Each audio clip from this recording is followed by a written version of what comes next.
वहां के खसरों से डेटा पुल होता है और उसका उपयोग पंजीयन किए जा रहे दस्तावेजों में किया जाता है। उसी तरह अब ये भी किया जा रहा है कि अर्बन लोकल बॉडी, जिसे म्युनिसिपल बॉडी कहते हैं, नगरीय निकाय कहते हैं, मध्य प्रदेश में लगभग 400 से ज्यादा नगरीय निकाय हैं। उन्होंने प्रॉपर्टी आईडीज भी बनाई हुई है जो प्रॉपर्टी टैक्स के लिए उपयोग होती है। तो उस प्रॉपर्टी आईडी के अगेंस्ट में जो डेटा सेव है उसको भी पुल किया जाएगा, उसको भी लिया जाएगा। तो इसका मतलब ये हुआ कि जब संपत्ति हम क्रय विक्रय या अंतरित कर रहे हैं तो उस संपत्ति के कस्टोडियन डिपार्टमेंट से डेटा को हम पुल करेंगे। यदि किसी ने अपनी संपत्ति आईडी नहीं बनाई है तो वो जाके बनवा सकते हैं और उसका उपयोग कर पाएंगे। उसके उपरांत उससे फायदा ही होगा कि जैसे ही पंजीयन की प्रक्रिया पूर्ण होती है तो संबंधित कस्टोडियन को डेटा शेयर कर दिया जाएगा रियल टाइम और नामांतरण की प्रक्रिया प्रारंभ हो जाएगी। जैसा आप देख रहे हैं कि साइबर तहसील के माध्यम से पूरे प्रदेश में कृषि भूमि के खसरों का नामांतरण स्वतः प्रारंभ हो जाता है। इसमें पक्षकारों को अनावश्यक कई कार्यालयों में जाने की आवश्यकता को समाप्त किया जा रहा है। उसी तरह से नगरीय निकाय की संपत्तियों के लिए नगरीय निकाय में जो नामांतरण होता है वह भी संस्थापित हो जाएगा। तो ये प्रक्रिया 360 डिग्री इंटीग्रेशन कहलाती है। एक तो संपत्ति की पहचान भी स्थापित होगी, साथ ही साथ जब आप संपत्ति का क्रय विक्रय कर रहे हैं या उसका अंतरण कर रहे हैं तो उस संपत्ति को आपको जियो टैग करना पड़ेगा। जियो टैग का तात्पर्य यह है कि वह संपत्ति कहाँ स्थित है, इसका आइडेंटिफिकेशन होगा। वो भी सिस्टम के माध्यम से होगा कि जब संपत्ति आपने उसका डेटा पुल किया और उसके बाद आपको उसकी लोकेशन आइडेंटिफाई करानी पड़ेगी। यदि आइडेंटिफाइड ऑलरेडी है कस्टोडियन डिपार्टमेंट में तो वो वहां से आ भी जाएगा। और जब आप उसका पिन लोकेशन उसको चयन करेंगे, पिन लोकेशन का मतलब कि नक्शे पे जब आप उसको चिन्हांकित करेंगे कि मेरी संपत्ति यहाँ पर है, तो वो उससे वैलिडेट भी होगा। साथ ही जो फोटोग्राफ खींची जाती है संपत्ति की, जो कि एक अनिवार्य प्रक्रिया है पंजीयन विधि की, तो फोटोग्राफ के लिए संपदा एक एप्लीकेशन बनी है, ऐप बना है जो मोबाइल ऐप से फोटो खींची जाएगी। उस फोटोग्राफ को भी वो जो पिन लोकेशन आपने आइडेंटिफाई की है उससे वैलिडेट किया जाएगा कि कहीं उसमें बहुत ज्यादा कोई विरोधाभास तो नहीं है, जिससे गाइडलाइन लोकेशंस को आइडेंटिफाई किया जा सके। आपको इस संबंध में भी जानकारी मैं देना चाहता हूं कि मध्य प्रदेश के समस्त जिलों में जो गाइडलाइन लोकेशन है उन लोकेशंस को आइडेंटिफाई किया गया है और उसके पॉलीगॉन्स बनाए गए हैं। उस पॉलीगॉन के अंदर अगर आप कभी कोई पिन लेके जाते हैं या आप खड़े होके भी देखना चाहते हैं तो उसकी गाइडलाइन में क्या दर है वो आप उसका पता कर सकते हैं। इसी प्रक्रिया को आगे बढ़ाया गया है पंजीयन विधि में और उसका उपयोग किया जा रहा है। इसके बाद जो अगली प्रक्रिया आती है वो ये है कि डीड जब बनेगी तो डीड में जो आपने ई-केवाईसी किया है पक्षकारों का, तो उसका डेटा आएगा, उसको समाहित कर लिया गया है। संपत्ति के संबंध में जो जानकारी आपने प्राप्त की है और जो लिखी है या जो दर्ज की है वो संपत्ति का भी डेटा आ गया।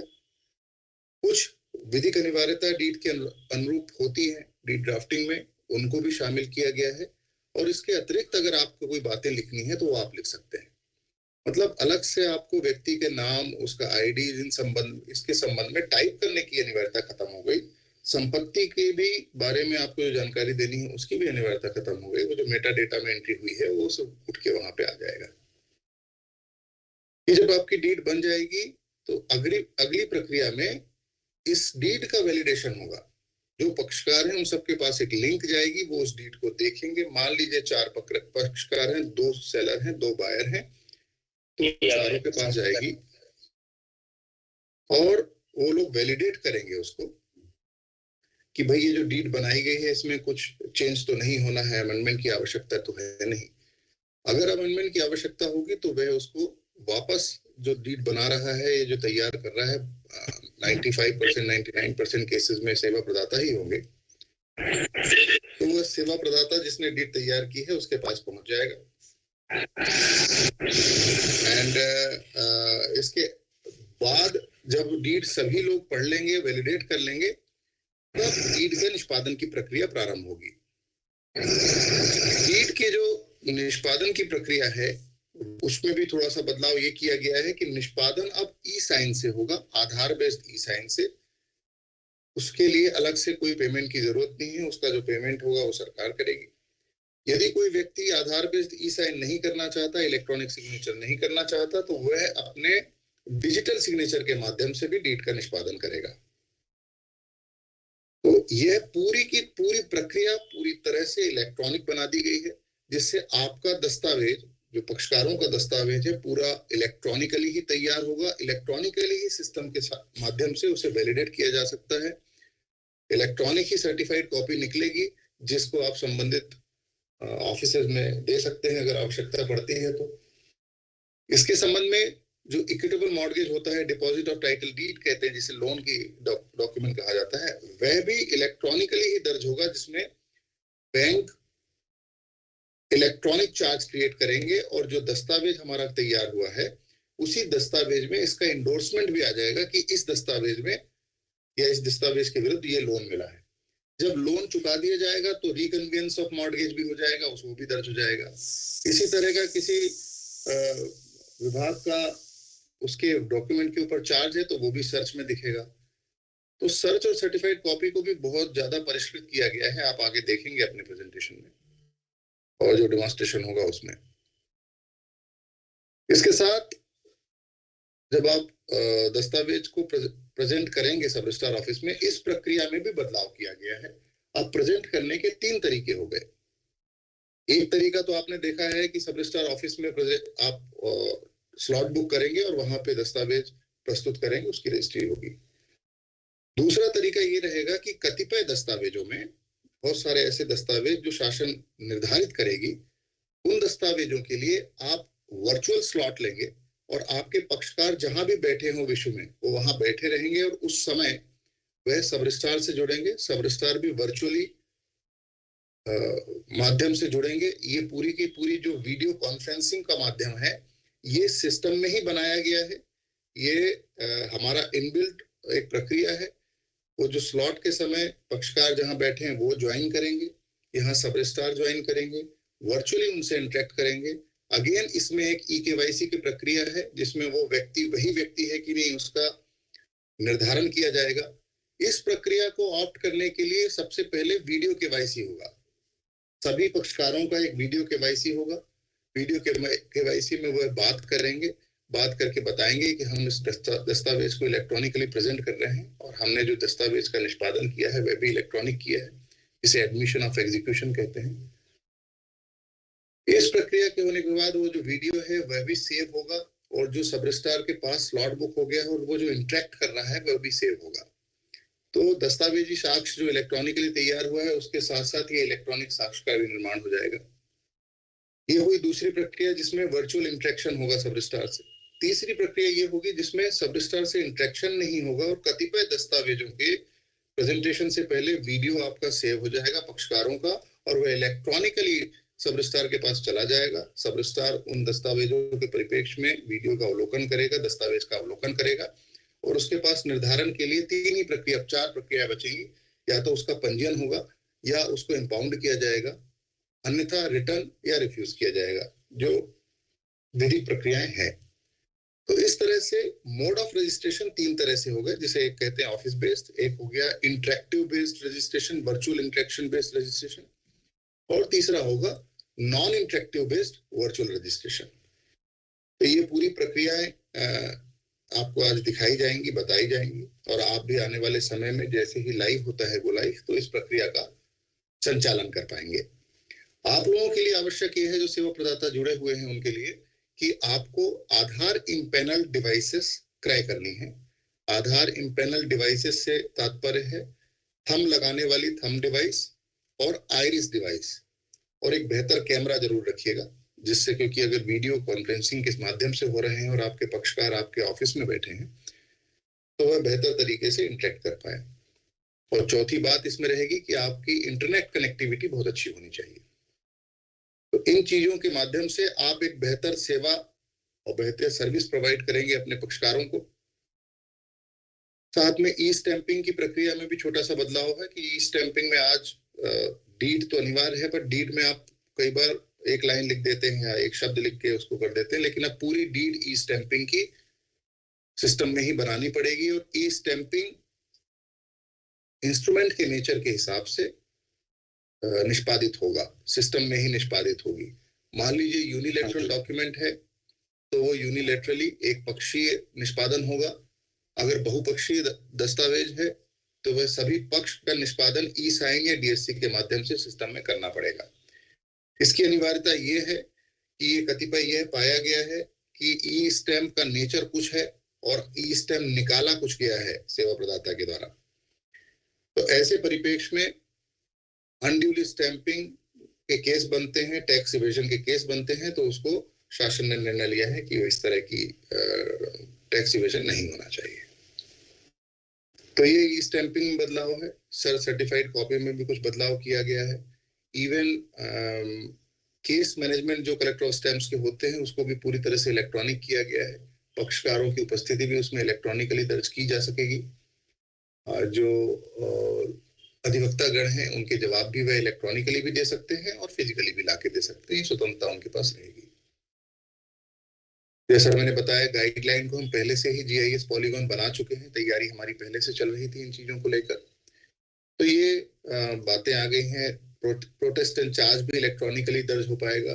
अगर कोई दस्तावेज के ऊपर कोई माननीय कोर्ट का कोई निर्णय है जिसपे उसको नलिफाई किया गया है, उसका भी इंडोर्समेंट सिस्टम के माध्यम से सिस्टम में और डॉक्यूमेंट में दर्ज रहेगा। संपदा वन के पूरे जो डॉक्यूमेंट्स हैं उन डॉक्यूमेंट्स को माइग्रेट किया जा चुका है, तो वह भी सर्च के रूप में आपको उपलब्ध रहेंगे। इवन 20 साल के दस्तावेजों को डिजिटाइज किया जा रहा है। 10 साल तो हमारे संपदा के हो ही गए हैं। पिछले 10 से 15 साल के दस्तावेजों को और हम डिजिटाइज करके उसको भी, उसकी सर्टिफाइड कॉपी भी सर्टिफाइड कॉपी के माध्यम से और उसकी सर्च भी आपको हम उपलब्ध करा देंगे। अब उसकी सर्च या सर्टिफाइड कॉपी के लिए आपको उपपंजीयक कार्यालय या रिकॉर्ड रूम जाने की अनिवार्यता खत्म हो जाएगी। ये बहुत जल्दी ही आता जा रहा है।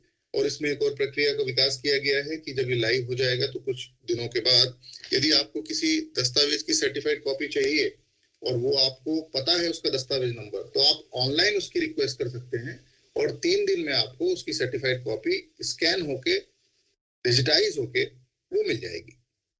तो इस तरह के नवीन प्रयास किए गए हैं सरकार के द्वारा कि बेहतर सुविधाएं सभी को दी जा सके। आज हमारे साथ Madhya Pradesh state electronic development corporation के तकनीकी जो हमारे बिजनेस एनालिस्ट है वो बैठे हैं, प्रोजेक्ट मैनेजर बैठे हैं, जो एक एक करके आपको एक एक मॉड्यूल बताएंगे और आपसे संबंधित मॉड्यूल्स पर आपसे डिस्कशन होगा, बल्कि कहा जाए कि आपको डेमोन्स्ट्रेशन होगा। और आप आराम से इसको देखिए अपने कंफर्टेबल जहां भी आप बैठे हुए हैं। ये पूरा लंबा सेशन है। आज 10 बजे से लेके शाम के 6, साढ़े 6 जब तक कंप्लीट नहीं होता तब तक चलेगा। इसमें 1:30 से 2 या 2:15 के लिए लंच ब्रेक किया जाएगा और आप से सभी से रिक्वेस्ट ये है कि इसको गंभीरता से और आराम से देखिए और इसमें सीखिए। इसके बाद आपकी ट्रेनिंग आप चाहेंगे तो जिला पंजीयक के माध्यम से आप ई दक्ष सेंटर या आरसीबीसी सेंटर्स में फर्स्ट कम फर्स्ट बेसिस पे और ऑप्शनली आप उसको ले सकते हैं, उसको देख सकते हैं। इसमें पूरे जितने भी मॉड्यूल्स हैं उसके यूजर मैनुअल हिंदी और इंग्लिश में बन चुके हैं। यही सभी स्क्रीन्स वहां पे दिखेंगी आपको। आप उसको आराम से उसका अवलोकन करें, स्टडी करें और अपने नॉलेज को भी एनरिच करें। बहुत जल्दी जैसे ही निर्णय लेते हैं शासन से, इसको प्रदेश स्तरीय लाइव किया जाएगा। इनिशियली संपदा 1 और संपदा 2 दोनों चलेंगे, साथ साथ चलेंगे, लेकिन 1 महीने या 1.5 महीने के बाद संपदा 1 को धीरे धीरे बंद कर दिया जाएगा और संपदा 2 पूर्णतः लाइव कर दिया जाएगा। तो आपसे सबसे रिक्वेस्ट ये रहेगी कि जैसे ही संपदा 2 लाइव होता है उसके बाद आप अपने आप को ऑनबोर्ड करें संपदा 2.0 में और उसके अनुरूप आगे कार्य करें। ऑनबोर्डिंग के परिप्रेक्ष्य में कहना चाहता हूं, जिनके पास ऑलरेडी पुराने लाइसेंस हैं वह लाइसेंस नंबर नाम को लेके उसके पूरा डेटा पुल हो जाएगा। लेकिन संपदा 1 की क्रेडिट लिमिट संपदा 1 में ही एग्जॉस्ट करनी है। मैं पुनः रिपीट करूंगा, संपदा 1 की credit limit non judicial stamps की और रजिस्ट्रेशन एंड अदर सर्विसेज की वो संपदा 1 में एग्जॉस्ट होगी। संपदा 2 के लिए आपको पृथक से क्रेडिट लिमिट लेनी पड़ेगी। तो आप सभी का आज जितने लोग जुड़े हुए हैं मैं स्वागत करता हूं और अपनी ये कहता हूँ, शुभकामनाएं देता हूँ कि जिससे आप आज का सेशन बहुत अच्छे से करें और नवीन सॉफ्टवेयर में ज्यादा से ज्यादा और अधिक से अधिक सीख प्राप्त करें। बहुत धन्यवाद। अब मैं चाहता हूं कि एमपीएससी से बिजनेस एनालिस्ट जो आज का पहला मॉड्यूल प्रेजेंट कर रहे हैं वह टेक ओवर करें और स्टार्ट करें। All the very best to all of you. बहुत धन्यवाद। अविनाश, आप लेंगे सर? धन्यवाद सर। नमस्कार सेवा प्रदाताओं, मैं अविनाश शर्मा मध्य प्रदेश आईटी सेंटर से as a senior business analyst. बहुत सी जो बेसिक चीजें हैं या जिसके के बारे में अभी सर ने आपको बताया कि क्या हमारे नए संपदा 2.0 में इंट्रोड्यूस किया गया है, बताया गया है क्या क्या जरूरी चीजें हैं, एक समरी पूरी आपको दे दी गई है। अब आज के पूरे सेशन में हम इसको डिटेल रूप में देखेंगे और इसका डेमोन्स्ट्रेशन लेंगे। तो सबसे पहले मैं बताना चाहूंगा कि संपदा 2.0 में आज हम जो मॉड्यूल को कवर करने वाले हैं उनमें सबसे पहले आता है हमारा यूजर रोल मैनेजमेंट, जहां पे हम किस तरीके से हम नए यूजर को रजिस्टर्ड करेंगे, कैसे वो लॉगिन करेंगे, वो प्रोसेस को समझेंगे। फिर सेवा प्रदाता के बारे में जानेंगे, फिर पेमेंट की प्रोसेस क्या रहेगी, देन हम ई स्टैम्प को देखेंगे, ई स्टैम्प की प्रोसेस को समझेंगे, ड्यूटी कैलकुलेशन किस तरीके से संपदा 2 में होगा उसको समझेंगे। सब उसके बाद प्रॉपर्टी वैल्यूएशन एंड आइडेंटिफिकेशन के मॉड्यूल को देखा जाएगा, गाइडलाइन की प्रोसेस समझी जाएगी। उसके पश्चात ई रजिस्ट्री का इनिशिएशन वाला पार्ट है, किस तरीके से हम डॉक्यूमेंट को इनिशिएट करेंगे। उसके पश्चात वीडियो केवाईसी, जैसे कि सर ने आपको बताया, वीडियो केवाईसी जो हमारा एक नया फंक्शनलिटी है संपदा 2.0 में, उसका पूरा डेमोन्स्ट्रेशन होगा। सर्च सर्टिफाइड कॉपी, नए सिस्टम में किस तरीके से डॉक्यूमेंट को सर्च किया जा सकता है, किस तरीके से सर्टिफाइड कॉपी निकाली जाएगी, वो समझेंगे। और अंत में मोबाइल एप्लीकेशन, जो कि संपदा का नया मोबाइल एप्लीकेशन है, उसमें क्या सर्विसेज हैं, एज अ सिटीजन एक नागरिक के रूप में हम उसको किस तरीके से उपयोग कर सकते हैं। चलिए हम स्टार्ट करते हैं। तो सबसे पहले संपदा 2.0 के बारे में जो बेसिक परिचय है जो सर के द्वारा अभी आप लोगों को दिया गया, उसका थोड़ा सा मैं आपको इंट्रोड्यूस करूंगा। फिर संपदा 2.0 और संपदा जो हमारा रनिंग सिस्टम है उसमें क्या हाई पॉइंट्स, क्या उच्च बिंदु हैं जो कि अलग अलग तरीकों से डिफरेंशिएट हैं, क्या नई सुविधाएं और कार्य क्षमताएं इसमें दी गई हैं, ये हम देखेंगे। उसके बाद हम डेमोन्स्ट्रेशन पे जाएंगे। तो सबसे पहले मैं संपदा के बारे में बताता हूँ। वैसे आप सभी बहुत अच्छे से इससे इंट्रोड्यूस है कि संपदा क्या है। संपदा स्टाम्प और संपत्ति के दस्तावेजों का प्रबंधन का जो हम रजिस्ट्रेशन होता है डॉक्यूमेंट का, उसके लिए हम संपदा सिस्टम का यूज करते हैं। यह हम डॉक्यूमेंट का रजिस्ट्रेशन होता है, आपकी टिकट की समस्याएं जो है आप हमारे सिस्टम से दे सकते हैं, और जो भी अतिरिक्त गतिविधियां हैं वो एक ऑनलाइन एप्लीकेशन के थ्रू जो रन होता है वह हमारा संपदा है। संपदा 1 पिछले 2015 से लगातार कार्यरत है। जो हमारा संपदा 2 है वो लगभग 2022 में उसका काम स्टार्ट हुआ था। आज हमारा सिस्टम तैयार है और जिसकी आप अभी पूरा डेमोन्स्ट्रेशन देखेंगे। इस सिस्टम का जो सिस्टम इंटीग्रेटर है जिसने इसको बनाया है वो Madhya Pradesh state IT centre है। अब हम बात करेंगे कि संपदा 2.0 में क्या जो मेन पॉइंट है, जो नए पॉइंट है वो इंट्रोड्यूस हुए हैं। तो जो यूजर रजिस्ट्रेशन है आपने संपदा 1 में भी देखा है। जो नया है अभी मैं उसकी बात करूंगा कि संगठन ऑनबोर्डिंग, मतलब कंपनी जो होती हैं, पीएसयूज जो होते हैं, बैंक्स जो होते हैं, प्राइवेट लिमिटेड, पब्लिक लिमिटेड, जितने टाइप की भी ऑर्गेनाइजेशन हैं वो किस तरीके से हमारे सिस्टम में ऑनबोर्ड होंगी। तो पूरा इलेक्ट्रॉनिकली सिस्टम के थ्रू हम इनको ऑनबोर्ड कर सकते हैं। ये एक पूरी प्रोसेस दी गई है जिस प्रोसेस को अभी आगे हम समझेंगे। फेसलेस प्रावधान, जैसा कि सर ने आपको बताया कि हमारे सिस्टम में इस बार वीडियो ई-केवाईसी का इंट्रोड्यूस किया है, जिसमें आप अपने घर पे बैठ के ही कुछ जो सिलेक्टेड डॉक्यूमेंट है उनको रजिस्टर्ड कर सकते हैं। दूसरा ई-केवाईसी, जैसे मैंने आपको बताया कि आधार ई-केवाईसी और पैन ई-केवाईसी को इंट्रोड्यूस किया गया यहाँ पे, जिससे कि आपको जो नॉर्मल संपदा 1 में सिग्नेचर के लिए या थंब के लिए जो जाना है वो आपका बचेगा। नेक्स्ट है आपका डीमेटलाइज्ड रजिस्ट्री। डीमेटलाइज्ड रजिस्ट्री का मतलब ये होता है कि पहले जो हमें संपदा भवन में हार्ड कॉपी एक हार्ड कॉपी जो रजिस्ट्री की प्राप्त होती थी या किसी डॉक्यूमेंट की प्राप्त होती थी, संपदा 2 में किसी भी प्रकार की हार्ड कॉपी आपको प्राप्त नहीं होगी।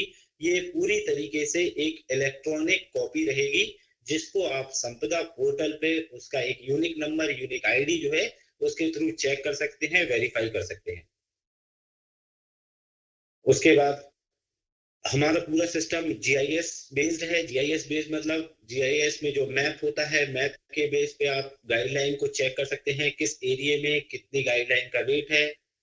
प्रॉपर्टी की इंफॉर्मेशन आप चेक कर सकते हैं। प्रॉपर्टी का वैल्यूएशन जो मूल्यांकन है वो जीआईएस के बेस से किया जा सकता है। मैप मल्टीपल हमारे संपदा 2.0 में मल्टीपल इंटीग्रेशंस हैं जो कि जो गूगल मैप है उसको सपोर्ट करते हैं। End to end automation, end to end automation means ये होता है कि जो हमारा सिस्टम है वो लगभग मल्टीपल कस्टोडियन डिपार्टमेंट जो अदर डिपार्टमेंट हैं उनसे इंटीग्रेटेड है, और हम सारे इंफॉर्मेशन है उसका आदान प्रदान उसी के थ्रू करते हैं कि कोई भी इंफॉर्मेशन हमें इस अपने संपदा से किसी दूसरे डिपार्टमेंट को भेजना है, ऑटोमेटिकली वो भेजी जा सकती है। यहाँ पे किसी भी प्रकार के हार्ड कॉपी या प्रमाण पत्र की आवश्यकता नहीं, जैसे कि किसी भी हार्ड कॉपी की जो हम अपलोड करते थे उसमें हमें कुछ भी नहीं करना है। इंटीग्रेशन के कारण हर एक चीज ऑटोमेटिकली उसके कस्टोडियन डिपार्टमेंट से फैच कर ली जाएगी। कुछ सिलेक्टेड कॉपी है जैसे कि पावर ऑफ अटर्नी या कोर्ट का कोई आदेश है, इस टाइप की अगर कोई चीजें हैं तो बस उन्हीं को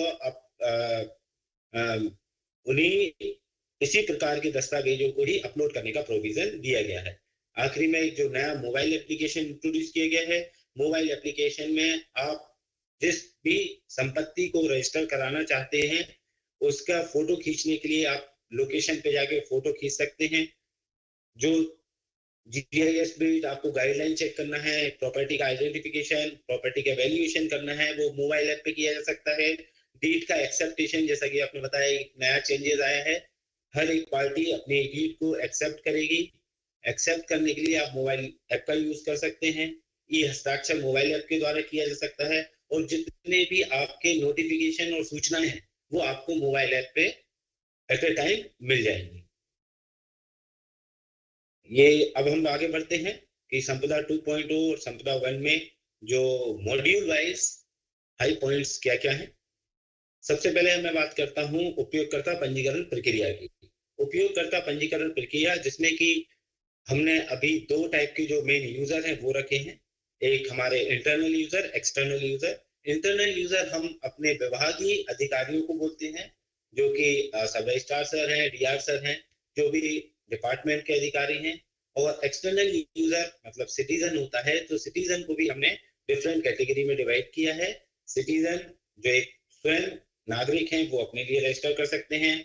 सर्विस प्रोवाइडर के लाइसेंस अप्लाई करते समय करके वो एक सर्विस सेवा प्रदाता बन सकते हैं।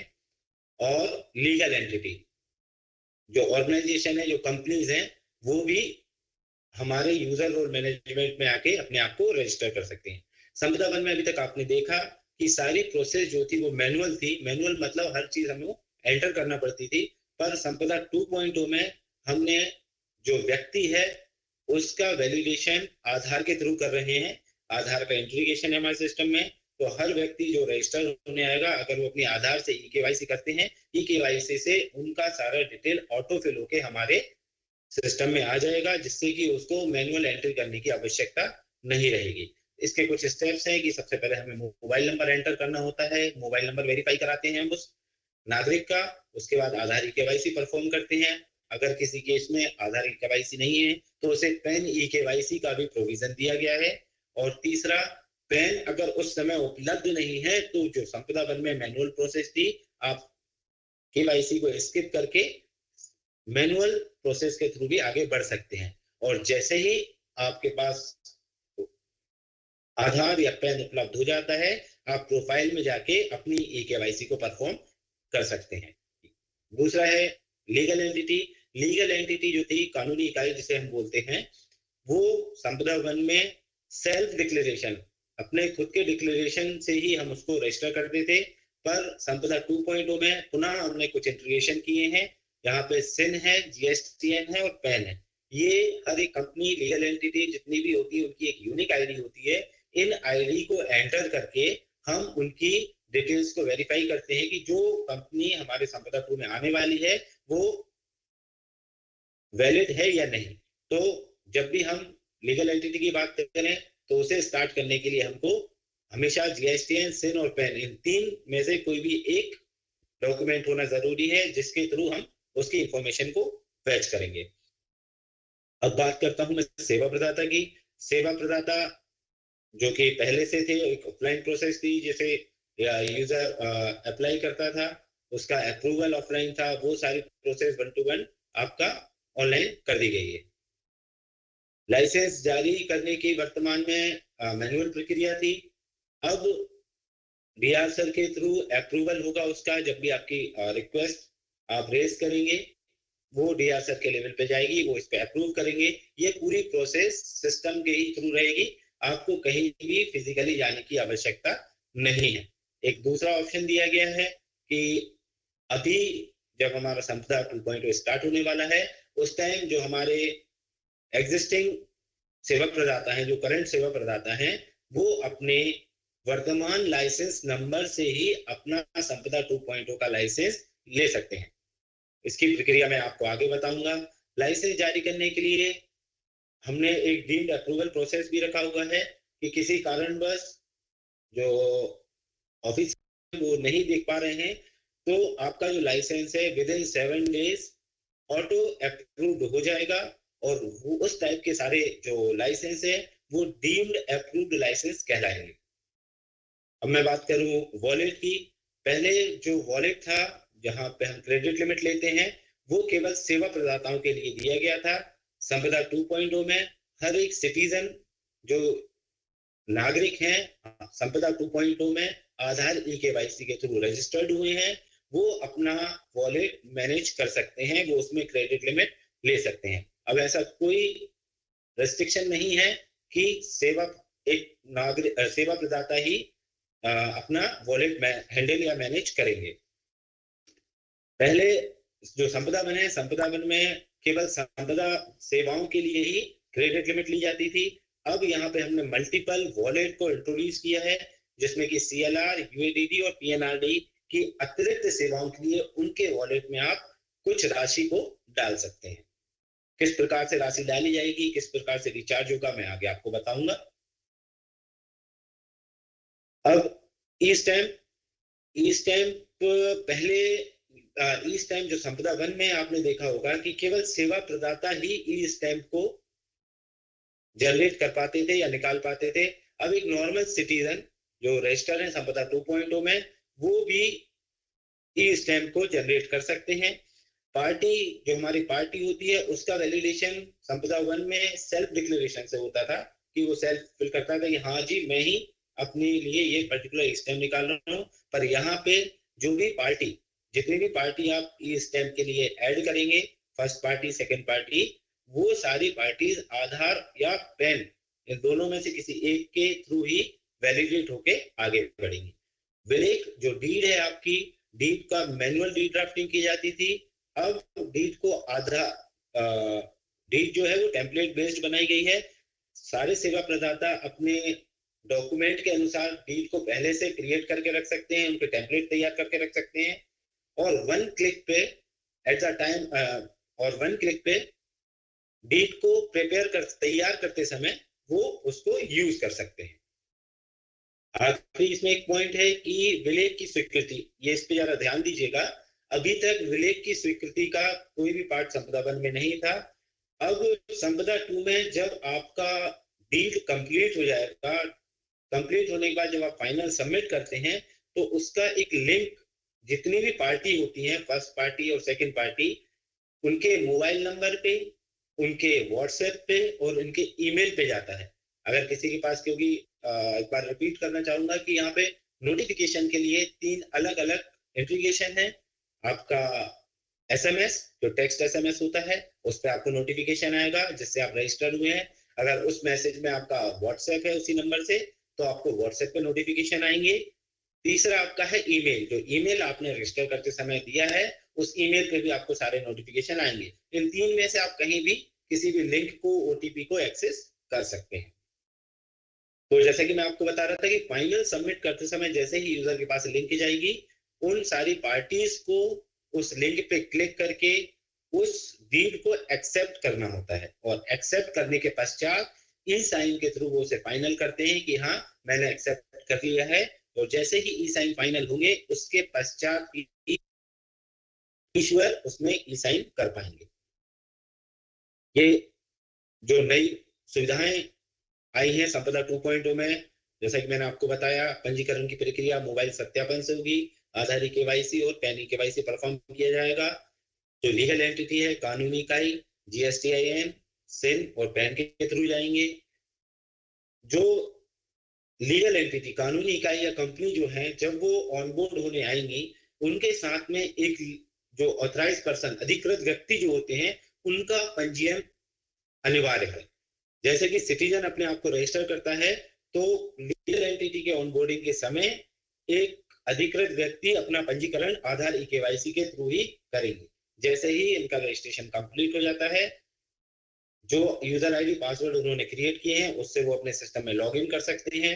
लॉगिन करने के अलावा अगर वो कोई पासवर्ड भूल गए हैं, याद नहीं है, तो उसे फिर से प्राप्त किया जा सकता है। पासवर्ड बदलने का प्रोविजन दिया गया है। लॉगिन के पश्चात आप समय समय पर अपना पासवर्ड बदल सकते हैं। प्रोफाइल प्रबंधन का भी उसमें ऑप्शन दिया गया है। उसमें आप अपने मोबाइल नंबर, अगर प्रोफाइल में कुछ अपडेट करना चाहते हैं, फॉर एग्जांपल आप अपनी आधार ई केवाईसी को अपडेट करना चाहते हैं,